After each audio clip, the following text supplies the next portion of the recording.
Yeah, we'll get the show. Cool, bro. Do we want to try to do this, guys? All right, here we go. Let's go. Sounds rolling. Okay. Camera speed. Camera speed. Scene 4.2C, take 9. Action. Y'all kill each other if you want to. My name's Alfredo Fonseca, and well, my nickname is Freddie also, and I play the role Freddie in the short film Machismo. What's up? I'm Pharaoh the Don. On the grid, I'm known as Lester G. Roberson Jr., and I play Dante in the Machismo short film. My name is Rodney Manning, and the role that I played in Machismo is Tommy. My name is LaShawn Hobbs, and I'm the mother of King, who plays King in Machismo.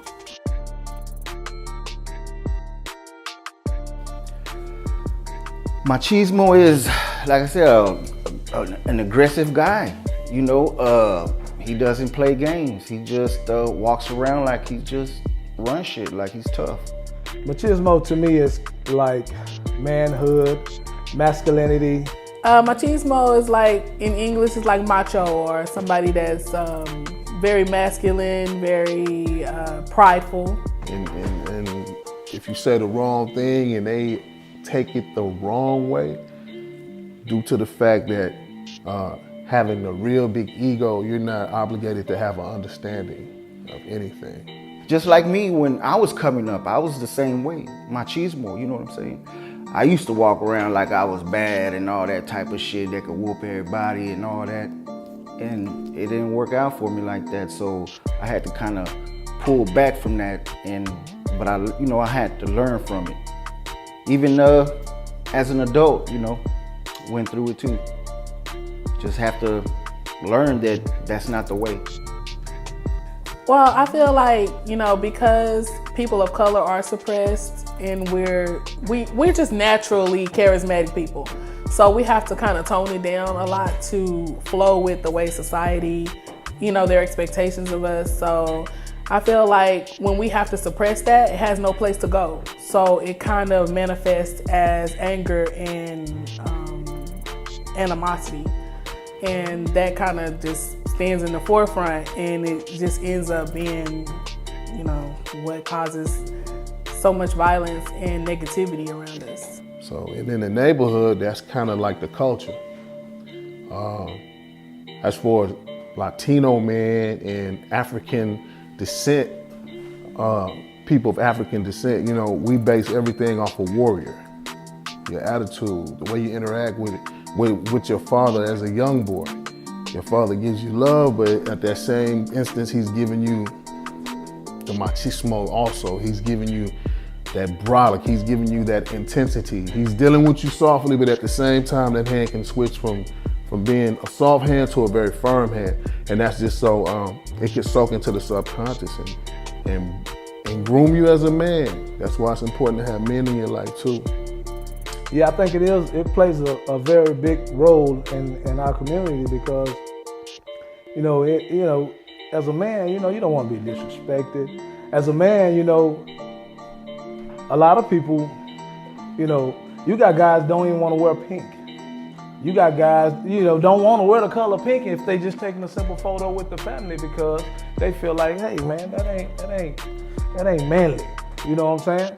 So, you got people that get killed because, they don't want to, take the high road or whatever because, machismo kick in and then, you got to be that. I'm a man. You ain't finna disrespect me. And sometimes you just got to take the high road.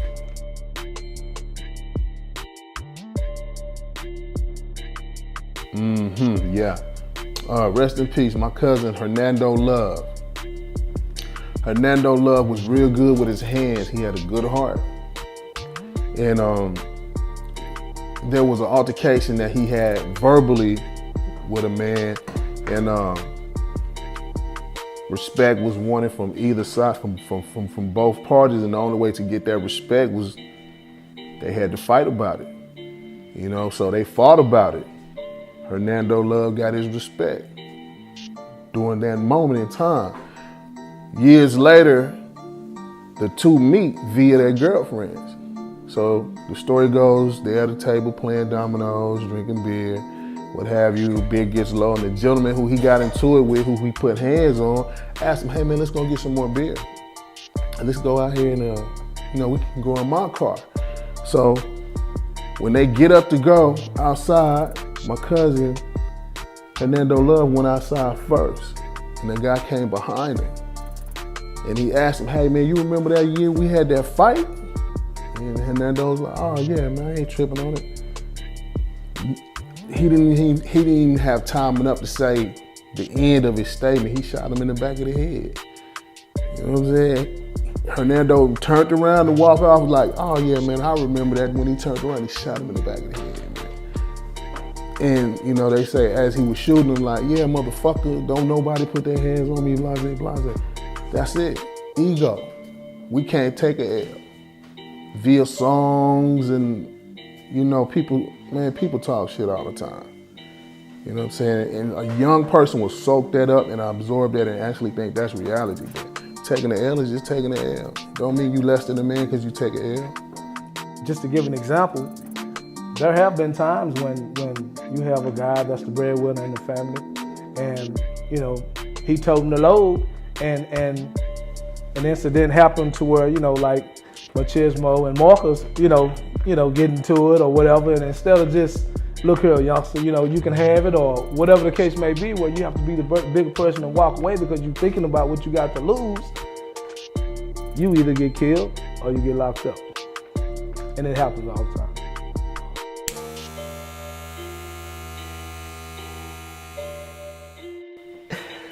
Well, that's the place where you can really just let loose, and talk crap, and tell your stories how you want to. You don't have to hold back, you know what I'm saying? So it's pretty raw in the barbershop. Sometimes, men get into it also behind the conversations they have. So there's machismo there, you know what I'm saying? So the barbershop is an open place for conversation, man, for really any type of conversation. None but men are there, so yeah. Cause it's full of testosterone.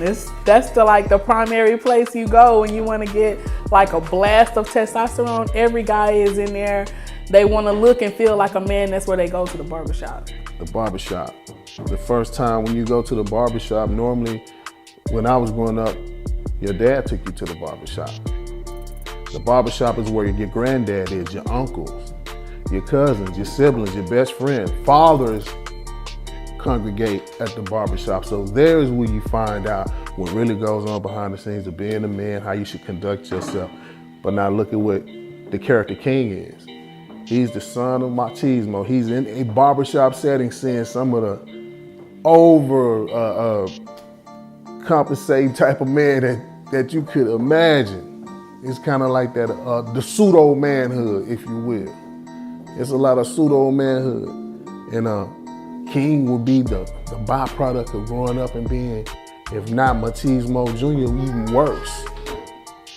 You feel me? Because, in the barbershop, it's not a beauty shop, it's a barbershop. And, all the levels are in the house, you know what I'm talking about? All the Machismo in the house. And, we up in there and we talking about whatever, and everybody is really trying to, flex in so many words.